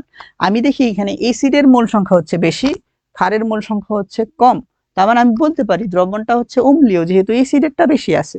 এখন আমার তো এটা বইলেই থাইমা যাওয়া যাবে না, আমার কাছে পিএইচ বের করতে বলছে, পিএইচ এর মান কত। আমি এখান থেকে অবশিষ্ট যে অ্যাসিডটা ছিল অবশিষ্ট অ্যাসিডের মোল সংখ্যা বের করে ফেলছি। মোল সংখ্যা বের করলে তো আমার লাভ হবে না, কারণ আমরা যখন পিএইচ এর সূত্রের মধ্যে বসাইতে চাই পিএইচ ইকুয়াল যে -log of H+ আয়ন, ওইটা তো ঘনমাত্রা বসাইতে হয়। এটা তো না হয় আমি অবশিষ্ট অ্যাসিডের মোল সংখ্যা বের করছি। ঘনমাত্রা কিভাবে, ঘনমাত্রা হচ্ছে মোল সংখ্যাকে যদি আয়তন দ্বারা ভাগ করি তাহলে ঘনমাত্রা আসে। তাহলে এই ঘনমাত্রা নিচে আমি কোন ঘনমাত্রা দিছি, ঘনমাত্রা দিতে হবে এইটারটা না এইটারটা, ভাই দুইটাকে একসাথে আমি মিশাইছি, তাহলে ঘনমাত্রা বাইরে গেছে না, এই টোটাল আয়তনটা হচ্ছে দিতে হবে। মানে আমি বলেছি দুইটার যেহেতু আমি মিশাইছি আয়তনটা বাইরে গেছে, আয়তন যেহেতু বাইরে গেছে তার মানে আয়তনটা আমাকে ওইটা মিশ্রিত আয়তনটা দিতে হবে। দিলাম আমি মিশ্রিত আয়তন, দেওয়ার পর এখানে আমি দেখি অবশিষ্ট ঘনমাত্রা বের হচ্ছে 0.267। এই জিনিসটাই আমি আসলে পিএইচ এর ভিতরে ঢুকাই দিব, -log of H+ আয়নের মধ্যে ঢুকাইবো, দেন এখান থেকে যে ভ্যালুটা আসবে এটাই হচ্ছে আমার আনসার।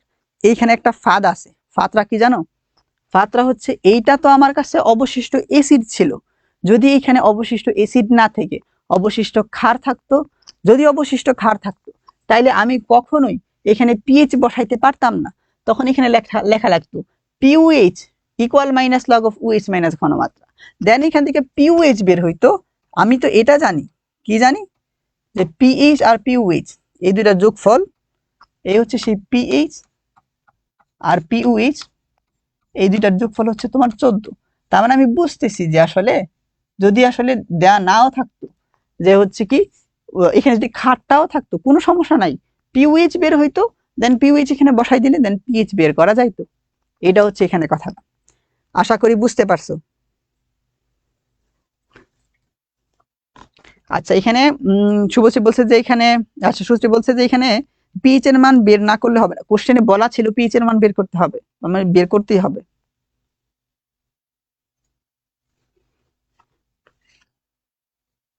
আচ্ছা ঠিক আছে, সাবাস। তারপরে দেখো আমাদের এই যে সেগমেন্টটা, এইটা ঠিক আবার বরাবরের মতো 2 লাইনে সলভ করা যাবে। হ্যাঁ, তোমাকে শুধু প্যাটার্নটা বলি দেন হয়ে যাইতেছে। এই কোশ্চেনটা রয়েছে, আর একটা কোশ্চেন বাকি আছে, 2টা কোশ্চেন সলভ করলে তো আমি তোমার গ্যারান্টি দিতেছি, তুমি যাও টেস্ট পেপার খোলো, খুলে দেখবা তুমি যা ধরতেছো তাই পারতেছো, যা ধরতেছো তাই পারতেছো, এই প্যাটার্নের মধ্যে সবকিছু চলে আসবে। বুঝছো কথাটা? আসো এই জায়গায় আমি যখন এটা শুরু করতে যাব, আমি তোমাকে একটা আগে শর্টকাট শিখায় নেই যে এখান থেকে কি করব। এই জায়গায় আমি এখানে লিখবো হচ্ছে সেই এনি জারক ইকুয়াল এনি বিজারক। এখন তুমি বলতে পারো যে জারক বিজারক যদি আমি কোশ্চেন থেকে না চিনি তাইলে কেমনে হবে? জারক বিজারক আপনি না হয় লিখে দিয়েছেন, বের করার কথা বলতেছেন। যাও এটাও বাদ দিয়ে দিলাম, বাদ দিয়ে আমি এখানে দিলাম কি এনি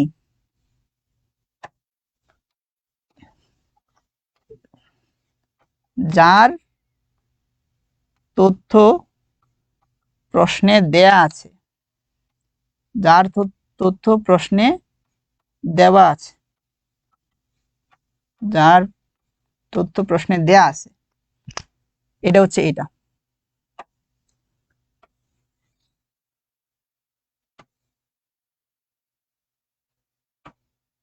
এটা হচ্ছে এটা। দেন আচ্ছা ইকুয়াল দিলাম আমি, এ হচ্ছে সেই এনি, এখানে কি হবে, আর এই জায়গায় হবে হচ্ছে তোমার যা বের করব। তার মানে যাও এবার শর্ট করে দিলাম, তোমাকে জারক বিজারকও চিনতে হবে না, যার তথ্য প্রশ্নে দেয়া থাকবে এইখানে একটা যাবে, আর যা বের করব এটা আরেক জায়গায় বসবে, মাঝখানে হচ্ছে ইকুয়াল। এবার আসো তো দেখি যে এটা আসলে করা যায় কিনা। দেন এই জন্য অবশ্যই তোমাকে তুল্য সংখ্যাটা পারতে হবে, লাস্ট ক্লাসে যে তুল্য সংখ্যা বলছি ওই তুল্য সংখ্যা তোমাকে পারতে হবে, নাহলে কিন্তু আবার হবে না। তার মানে কাহিনীটা কি বললাম, এনি জারক বিজারক যদি নাও পারো কোনো সমস্যা নাই, এনি দিবা যার তথ্য প্রশ্নে দেয়া আছে ইকুয়াল এনি দিবা হচ্ছে যা বের করতে হবে, শেষ, তাইলেই হইতেছে। এবার আসো কোশ্চেন, এই কোশ্চেনটার দিকে যদি আমি তাকাই, আমি আসলে দেখতেছি আমার কাছে এই জায়গায় প্রথম একটা দ্রবণ দেয়া আছে, দেন দ্বিতীয় একটা দ্রবণ দেয়া আছে।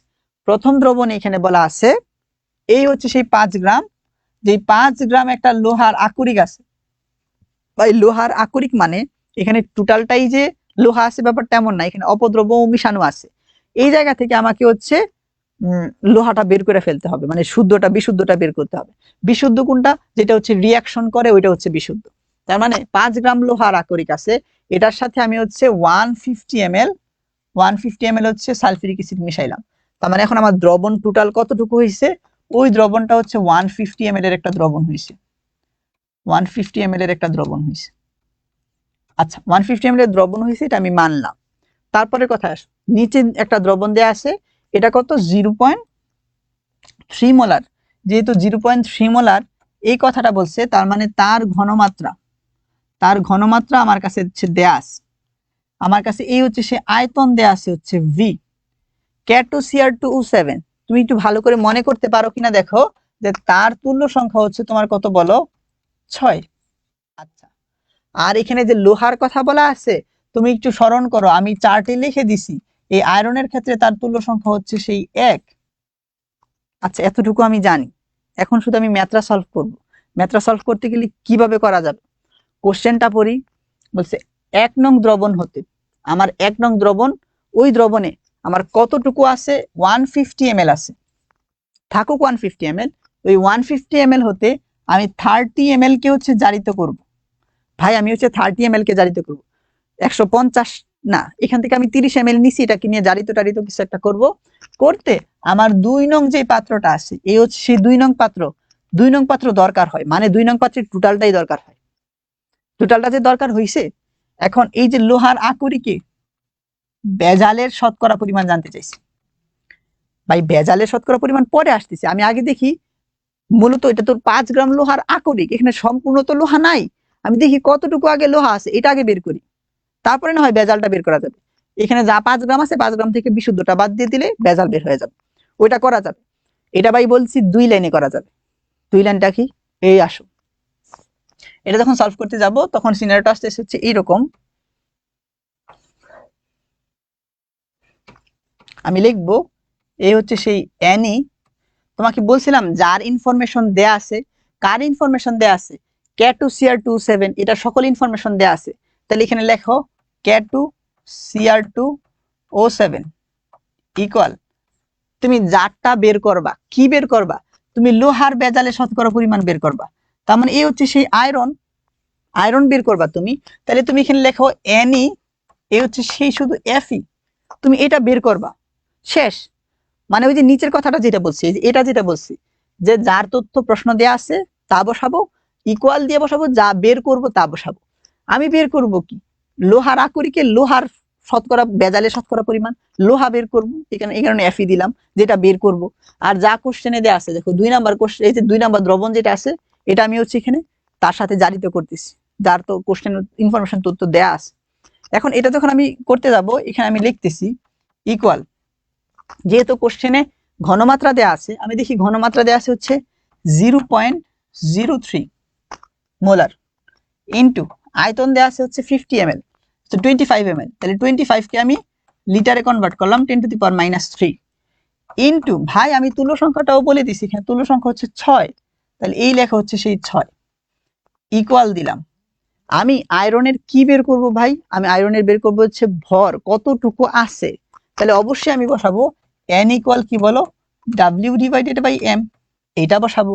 তাহলে বসাইলাম W ডিভাইডেড বাই, আমি বসাবো হচ্ছে M, লোহার এই যে আয়রনের তোমার পারমাণবিক ভর কত, আমরা পারমাণবিক ভর জানি যে হচ্ছে কত, 55.85, এগুলো তোমাকে এটা মুখস্থ করে ফেলতে হবে, হ্যাঁ।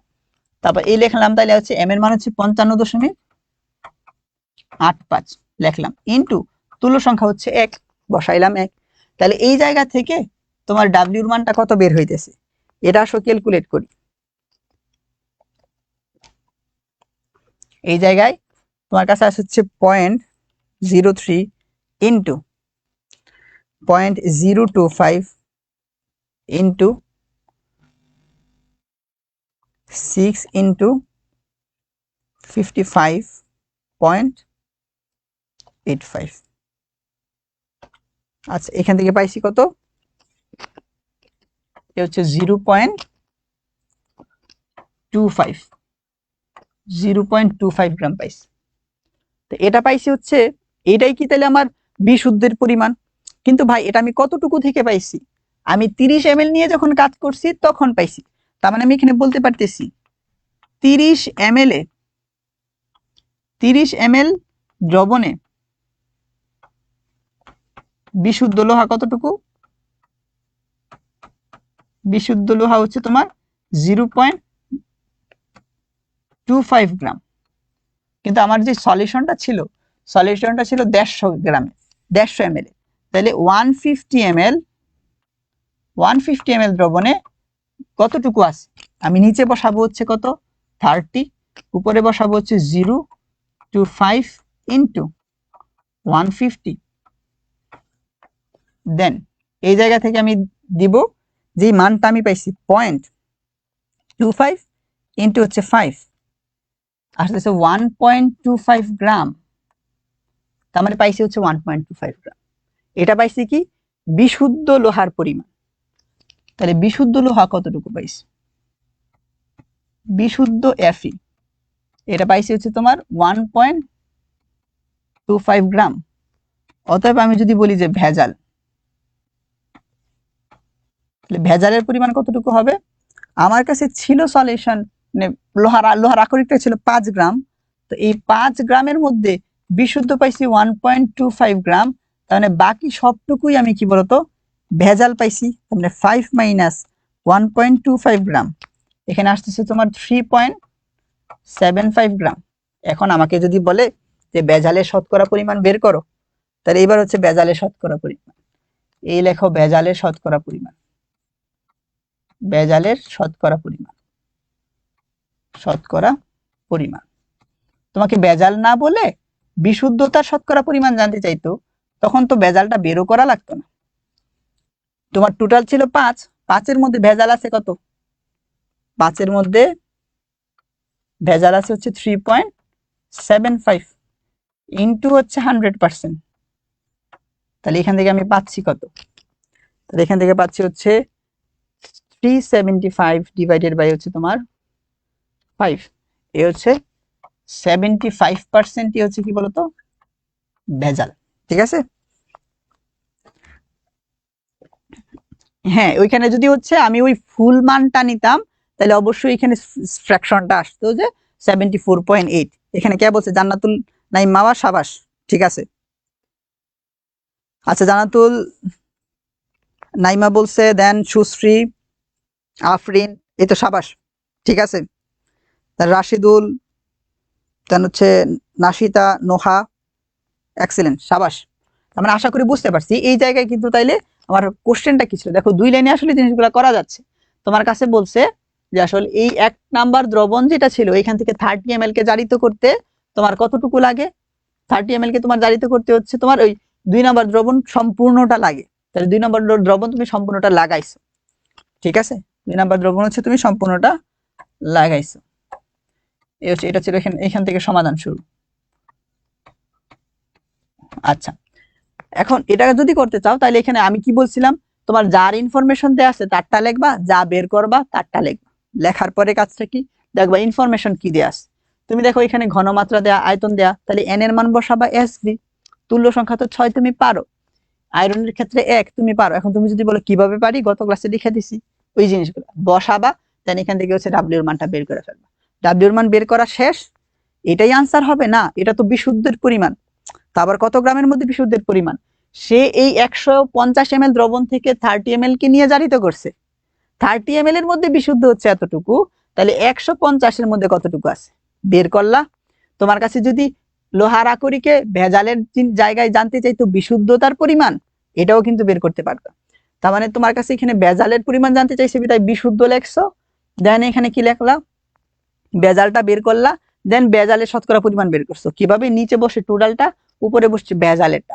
এখন তোমার কাছে যদি জানতে চাইতো বিশুদ্ধের পরিমাণটা, এখানে বিশুদ্ধেরটাও করে দিই।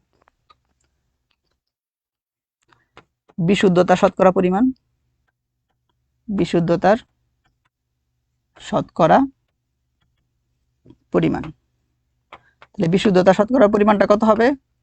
নিচে বসবে হচ্ছে টোটালটা মানে 5, বিশুদ্ধের পরিমাণ কতটুকু? 1.25 ইন্টু হচ্ছে সেই 100%, ইন্টু হচ্ছে সেই 100%। আচ্ছা, এখান থেকে যদি আমি লিখি, আচ্ছা তাহলে এখান থেকে আমার আসতেছে কত? এ হচ্ছে তোমার 25%। যদি জানতে চাইতো বিশুদ্ধতা শতকরা পরিমাণ, তখন এটা করতাম। আর আমার কাছে ভেজালে জানতে চাইছি, ভেজালেরটা বের করে দিছি। আশা করি বুঝতে পারছি। এই তোমরা এই জিনিসটা বুঝছো? তোমরা বুঝা থাকলে সুন্দর করে হচ্ছে বসলে কমেন্ট করো।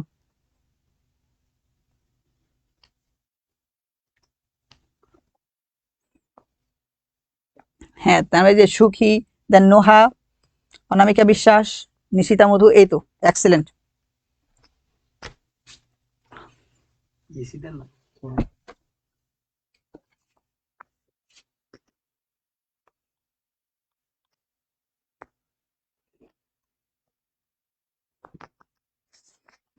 আচ্ছা, এই তো আফরিন, অনামিকা বিশ্বাস, বায়োজিৎ, রাশিদুল, নোহা, তাহমিনা, এক্সেলেন্ট, সাবাস।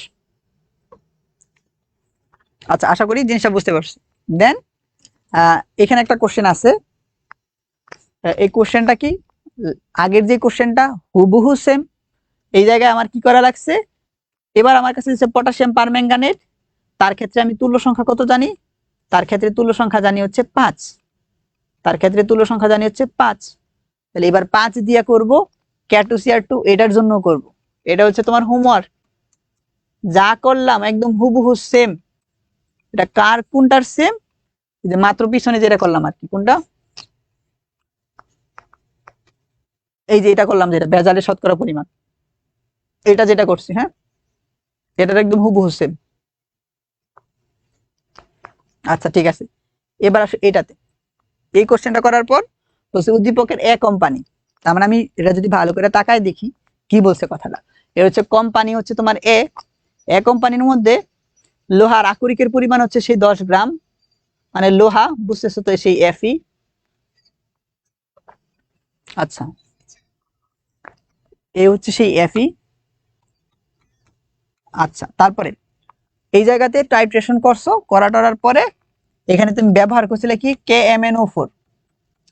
বুঝলাম, কোশ্চেন কি জানতে চাইছি, উদ্দীপকের এ কোম্পানিতে ব্যবহৃত বিক্রিয়াটি আয়ন ইলেকট্রন পদ্ধতিতে সমতা বিধান করো। তার মানে আয়ন ইলেকট্রন পদ্ধতিটা জানতে চাইছি, আয়ন ইলেকট্রন পদ্ধতিটা জানতে চাইছি। এখন আয়ন ইলেকট্রন পদ্ধতির কথা যদি আমি বলতে চাই, দেখো আয়রন সালফেটের সাথে যুক্ত হয়ে তোমার কি উৎপন্ন করবে, এ হচ্ছে সেই আয়রন সালফিউরিক অ্যাসিডের সাথে যুক্ত হয়ে উৎপন্ন করবে হচ্ছে FeSO4। এই যে FeSO4টা পাইছি, সে জারক না বিজারক? আমার এখানে KMnO4 তো জারক, আমি লিখে দিছিলাম ভাই, সে হচ্ছে কি বলো, বিজারক। জারক আর বিজারকের ওই আমরা হচ্ছে ইলেকট্রন বিন্যাস দেখছিলাম না, জারণ বিজারণটা দেখছিলাম না, ওই জারণ বিজারণটা জানতে চাইছে। তার মানে এখানে মূলত চাইছে এ হচ্ছে সেই এটা KMnO4 তারপর প্লাস FeSO4 প্লাস এই হচ্ছে H2SO4। দেন এই জায়গা থেকে যে জিনিসগুলো উৎপন্ন হবে প্লাস জারণ অর্ধবিক্রিয়া বিজারণ অর্ধবিক্রিয়া লিখে দেখাইতে বলছি। আমি ওই যে 3টা স্টেপের কথা বলছি ওইটা ফলো করলেই শেষ। কাহিনীটা কি, কাহিনীটা হচ্ছে আজকে এটাই কিন্তু আমাদের আজকে লাস্ট কোশ্চেন। হ্যাঁ, এই প্যাটার্নের মাধ্যমে আমাদের আসলে সবগুলা টপিক শেষ হয়ে যাবে। দেন তুমি প্র্যাকটিস করতে যাও, আমি তোমার গ্যারান্টি দিতেছি তুমি সবগুলা কোশ্চেন পারবা, 95% কোশ্চেন টেস্ট পেপার থেকে তুমি সলভ করে ফেলতে পারবা। আর যেগুলো পারবে না অবশ্যই এখানে কি আমার সাথে মেসেজ করে দিবা, শেষ আমি এখানে তোমাকে সলভ করে দিব। দেখো এই জায়গায় হচ্ছে KMnO4 যেটা আছে তার তুল্য সংখ্যা হচ্ছে এখানে কি বলতো 5, তার তুল্য সংখ্যা হচ্ছে 1। আমরা প্রথম কথা বলছিলাম তুল্য সংখ্যা এক্সচেঞ্জ, তার মানে এই জায়গায় আসবে হচ্ছে তোমার 5, এই জায়গায় আসবে হচ্ছে তোমার সেই 1 দিলাম। দেওয়ার পরের কাজটা কি, দেওয়ার পরের কাজটা হচ্ছে জারকের অক্সিজেন সংখ্যা অনুসারে পানি, সে হচ্ছে তোমার জারক আর সে হচ্ছে তোমার বিজারক। আচ্ছা তাহলে জারকের অক্সিজেন সংখ্যা অনুসারে পানি, জারকের অক্সিজেন আছে 4টা, তাহলে চোখ বন্ধ করে এখানে লিখে দাও এই হচ্ছে সেই 4 অণু পানি, লেখা শেষ। তার মানে জারকের অক্সিজেন সংখ্যা অনুসারে পানি শেষ। তারপরে ছিল পরিবর্তিত রূপ কমপ্লিট করে সমতাকরণ করো। ভাই পরিবর্তিত রূপ কমপ্লিট কিভাবে জানি করে, এইটার ওই পাশে গেলে কি ফর্ম হয় তোমাকে পরিবর্তিত রূপগুলাও লেখা দিছি, এটা হয় হচ্ছে তোমার Mn2+। এখন তুমি বলতে পারো যে Mn2+ কি তাইলে লিখে দিব, ওই যে ব্রেকেটে লিখে দিছিলাম যদি সে আয়ন হয় তখন তাকে হচ্ছে কি যৌগে কনভার্ট করতে হয়, তাহলে যৌগে কিভাবে কনভার্ট করব, এখানে এসিডটা দিলাম কেন, এই যে এখানে সালফেট পাওয়ার জন্য। দেন সালফেট যদি যুক্ত হয় তাহলে আসতেছে হচ্ছে MnSO4 প্লাস, এখানে পটাশিয়াম আছে এটার সাথেও সালফেট যুক্ত হয়ে হবে পটাশিয়াম সালফেট। দেন তারপর এই জিনিসটা ওই পাশে গেলে কিসে পরিণত হয়, Fe3+ এ পরিণত হয়। তাহলে সেও সালফেটের সাথে যুক্ত হবে কারণ সেও আয়ন, সে যখন যুক্ত হবে সে হইতেছে হচ্ছে Fe2SO4 হোল 3। আমার সবগুলা ওই পাশে যাওয়ার শেষ, সমতাকরণ করো। সমতাকরণ যখন আমি করতে যাব তখন আমার কাছে কি আসতেছে, পটাশিয়াম আছে এই পাশে একটা, ওই পাশে পটাশিয়াম 2টা, এটা তো মানা যাবে না, অবশ্যই এখানে তোমাকে হাফ দিতে হবে। তারপরে আসো ম্যাঙ্গানিজ আছে একটা, ওই পাশে ম্যাঙ্গানিজ একটাই আছে। তারপর অক্সিজেন এখানে গেল, এটা এখানে হচ্ছে আয়রন আছে হচ্ছে 5টা, এখানে আয়রন আছে 2টা। তাহলে একটা কাজ করি, এখানে 5 ভাগ দেই 2। তুমি দেখো এই হচ্ছে 5/2 ইন্টু এখানে আছে হচ্ছে 2, তাহলে 2 2 কাটাকাটি যায়, থাকে তোমার 5। এই কারণে হচ্ছে 5/2 দিছি, এখানে তো 2 আছে, কাটাকাটি করলে আয়রন 5টা থাকতেছে। তাহলে এই জিনিসটা গেল। আচ্ছা গেল। তারপরে কাহিনীটা কি, দেখতেছি সবগুলোর সাথে আসছে, এইটার পিছনে কিছু বসানো হয় না, বাকি সবার পিছনে কিছু না কিছু বসানো হয়েছে। আমি দেখি এই জায়গাতে হাইড্রোজেন তোমার কাছে আছে কয়টা, 8টা। এইখানে কি 8টা আছে না, তাহলে এখানে তুমি 4 দাও, 8টা হয়ে গেছে। তার মানে এই ছিল তোমার এখানে সমতাকরণ করা। সমতাকরণ করা যখন শেষ, তখন তোমার কাজটা কি, তখন তোমার কাজটা হচ্ছে এটা জারণ অর্ধবিক্রিয়া বিজারণ অর্ধবিক্রিয়া লেখা। এই লেখলাম আমি। আচ্ছা, লেখলাম আমি হচ্ছে সেই জারণ অর্ধবিক্রিয়া।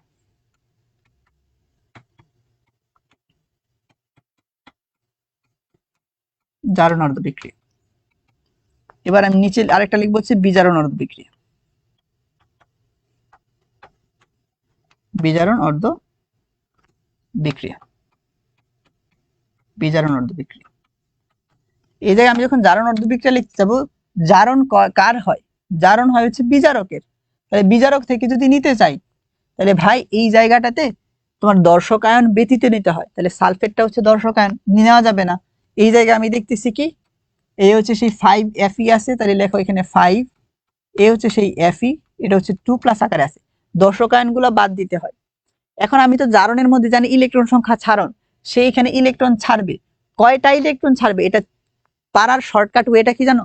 শর্টকাট ওয়েটা হচ্ছে এই তুল্য সংখ্যার দিকে তাকাও, এখানে হচ্ছে 5, এখানে হচ্ছে 1, দুইটা সেম না ভিন্ন? ভিন্ন। ভিন্ন হলে কি করতে হয়? গুণ করে দিতে হয়। গুণ করো, গুণ করলে কত আসে? 5। তাহলে এখানে সে 5টা ইলেকট্রন ত্যাগ করবে চোখ বন্ধ করে। সে যদি 5টা ইলেকট্রন ত্যাগ করে, আর কোনো কথা নাই, নিচেও 5টা ইলেকট্রন কি করবে? গ্রহণ করবে, আর কোনো কথা হবে না। তারপর এখান থেকে যখন আমি দেখতেছি, তার পরিবর্তিত রূপটা জানি কি ছিল, তার পরিবর্তিত রূপটা ছিল Fe3+, লিখে দাও Fe3+, কোনো কথা নাই। এটার আগে 5টা আছে মানে এ হচ্ছে সেই 5 গেল। বিজারণ কার হয়? বিজারণ হয় হচ্ছে তোমার জারকের। এখানে দর্শকায়নকে পটাশিয়াম, পটাশিয়াম ব্যতীত লিখতে হবে। তাহলে এখানে থাকে কি, থাকে হচ্ছে সেই MnO4-, সে 5টা ইলেকট্রন গ্রহণ করছে, তার সাথে কি আবার পানি রিলেটেড, তার সাথে যেহেতু পানি রিলেটেড, এই পাশে, আচ্ছা তুমি এটা একটু পরে লেখো, এই পাশে দাও, এই জারকের অক্সিজেন আছে 4টা, এই কারণে 4 অণু পানি উৎপন্ন হয়েছে, 4 অণু পানি। বলো তার পরিবর্তিত রূপ কি? তার পরিবর্তিত রূপ হচ্ছে ওই যে উপরে দেখো লেখা Mn2+, এটা আমি লিখে দিছিলাম। তাহলে আর কোনো কথা নাই, তার পরিবর্তিত রূপ Mn2+ লিখে দিছি। যেহেতু পানির কথা আসছে এখানে, তোমাকে অবশ্যই হাইড্রোজেনটা এখানে দিয়ে দিতে হবে। কয়টা হাইড্রোজেন? এই জায়গায় সরি, হ্যাঁ হাইড্রোজেন 8টা, এখানে লিখে দাও 8H+। এই যে এখানে কাহিনীটা লিখলাম, এটাই হচ্ছে সেই তোমার টোটাল জারণ বিজারণ অর্ধবিক্রিয়া। তাহলে এই জায়গা থেকে দেন নিচে হবে হচ্ছে মোট বিক্রিয়া, এই হচ্ছে সেই মোট বিক্রিয়া, নিচে হবে হচ্ছে সেই মোট বিক্রিয়া। তারপর এখন কি বসাবো? এখন এই জায়গায় বসাবো হচ্ছে সেই এইটা,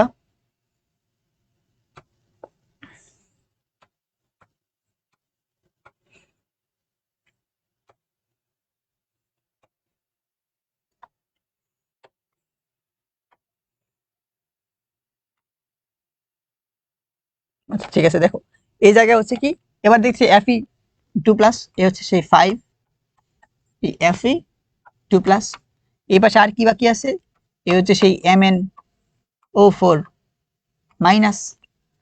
প্লাস এখানে 8H+, দেন এখান থেকে আমি পাচ্ছি কি, ওই জায়গায় আমি দেখতেছি উৎপন্ন হয়েছে কি বলো, 5, এ হচ্ছে সেই Fe3+, প্লাস এই জায়গায় উৎপন্ন হয়েছে কি বলো, 4H2O+,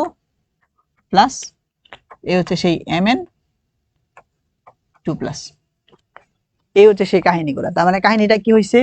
কাহিনীটা হচ্ছে এইরকম যে এই জায়গায় জারণ বিজারণ বিক্রিয়াটা মূলত জানতে চাইছি।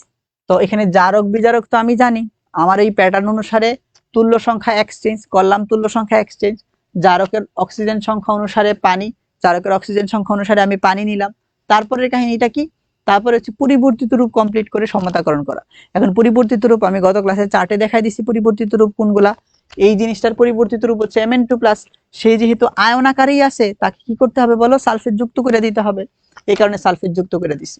এখানে পটাশিয়াম আছে, পটাশিয়ামের সাথে সালফেট যুক্ত করে দিছি যেহেতু আয়ন। Fe যখন পরিবর্তিত হয়ে যায় সে পরিণত হচ্ছে তোমার Fe3+-এ। Fe3+টাও আয়ন, তার সাথেও যখন সালফেট যুক্ত করে দেব ফেরিক সালফেট উৎপন্ন হইতেছে। তারপর শুধু সমতাকরণ করা। সমতাকরণ কিভাবে করে, পটাশিয়াম যেহেতু একটা, ওই পাশেও একটা রাখতে হবে, একটা রাখার জন্য হাফ দিছে।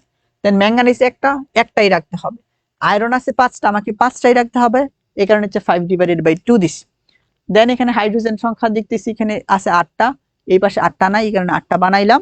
টোটাল গেছে। আমি যখন জারণ বিজারণ লিখতে যাব তখন দর্শকায়ন বাদে লিখতে হয়। দর্শকায়ন কারা, যাদের জারণ সংখ্যার কোনো পরিবর্তন হয় না। তাহলে এই জায়গায় পটাশিয়ামের জারণ সংখ্যার পরিবর্তন হয় না, তাহলে এই অংশটুকু হচ্ছে দর্শকায়ন। এখানে সালফেটের কোনো জারণ সংখ্যার পরিবর্তন হয় না, তাহলে Fe2+ FeSO4 হচ্ছে দর্শকায়ন, এটা বাদ। এখানে পটাশিয়াম হচ্ছে দর্শকায়ন, পটাশিয়াম বাদ। তাহলে এখানে Fe2+ যেটা আছে লিখলাম আমি Fe2+, ছিল 5টা, লিখলাম 5টা। কয়টা ইলেকট্রন ত্যাগ করবে এটা ডিপেন্ড করে কার উপর, তুল্য সংখ্যা। দেখো এটার তুল্য সংখ্যা 5, এটার হচ্ছে তুল্য সংখ্যা 1, সেম না ভিন্ন?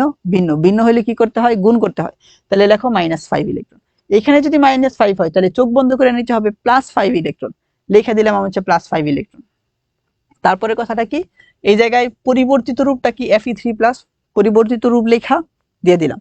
ঠিক সেম ওয়েতে বিজারণের ক্ষেত্রেও তার পরিবর্তিত রূপ হচ্ছে Mn2+, লিখে দিছি। সে যেহেতু জারক, তার অক্সিজেন সংখ্যা অনুসারে কি হয়, পানি হয়, এই হচ্ছে পানিটা আমি এখানে লিখে দিছি। এবং এখানে হাইড্রোজেন আছে হচ্ছে 8টা, এর উপর বেস করে হচ্ছে এখানে হচ্ছে 8টা H+ এর কথাও এখানে বলে দিছি। দেন এই নিচে দুইটা বিক্রিয়াকে মোট বিক্রিয়া আকারে লিখে দিছি। এই ছিল এখানে টোটালটা। তার মানে কাহিনীটা কি হইলো, কাহিনীটা হইলো হচ্ছে এটার মাধ্যমে যে আমার টোটাল যে অংশটুকু ছিল রিটেনের 5টা টাইপের এখানে কোশ্চেন থাকে, 5টা টাইপের কোশ্চেন দেখানো শেষ। এখন তোমার কাজ হচ্ছে আমার আগের স্লাইডগুলো দেখা শেষ করে তারপরে হচ্ছে তুমি টেস্ট পেপার সলভে যাবা। এটার পিডিএফটার সাথে সাথে দিচ্ছি, এটা আবার হচ্ছে রিভাইজ দিবা, 10 মিনিটের মধ্যে তুমি দেখে ফেলবা।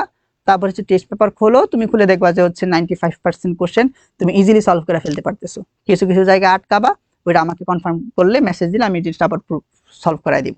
ঠিক আছে কথাটা? তো আশা করি বুঝতে পারছো। এই অংশটুকু বুঝতে পারছো না? যদি বুঝতে পারো সুন্দর করে হচ্ছে বস কমেন্ট করো। যদি বুঝতে পারো এখানে বস কমেন্ট করো।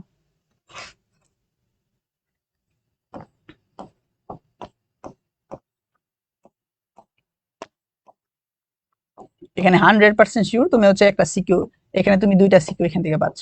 যে কয়টা সিকিউ হইতেছে, এই যে সিকিউ গুলার টাইপ গুলো দেখাইলাম, 100% শিওর তুমি এখান থেকে সিকিউ পাইতেছো। এর বাইরে আর কোশ্চেন আসার সম্ভাবনাই নেই। হ্যাঁ, কোশ্চেন আসার সম্ভাবনাই নেই। আচ্ছা, এখানে এই যে আফরিন বলছে বস, মাহমুদুল বলছে হ্যাঁ বস, নোহা বলছে বস। আশা করি বুঝতে পারছো। হ্যাঁ রাশিদুল, এই তো বস, এই তো এক্সিলেন্ট, সাবাস। আশা করি এই অংশটুকু দেখার সাথে সাথে তোমাদের এই পরিমাণগত রসায়ন শেষ। আমরা নেক্সট ক্লাসে তোমাদের এই আকাঙ্ক্ষা অনুসারে আমরা কিন্তু একটা চ্যাপ্টার শেষ করব। তোমরা ওইখানে মনে হয় বলে বোর্ড দিছিলা যে আসলে তোমরা রাসায়নিক পরিবর্তনটা তখন করতে চাও, আমি তাইলে রাসায়নিক পরিবর্তন দিয়ে শুরু করতে পারি। ঠিক আছে? দেন মিথি, তাহমিনা, মধু, এই তো এক্সিলেন্ট, অসম্ভব ভালো লাগছে। তোমরা খুবই রেসপন্স করছো ক্লাসটাতে, এটা আমার খুব ভালো লাগছে। আশা করি তোমরা শেষ পর্যন্ত যারা রেসপন্স করে যাবা তারাই ভালো রেজাল্ট করবা, এই প্রত্যাশা। আচ্ছা ঠিক আছে, আজকের মতো এইখানে বিদায় নিতেছি। হ্যাঁ, আসসালামু আলাইকুম।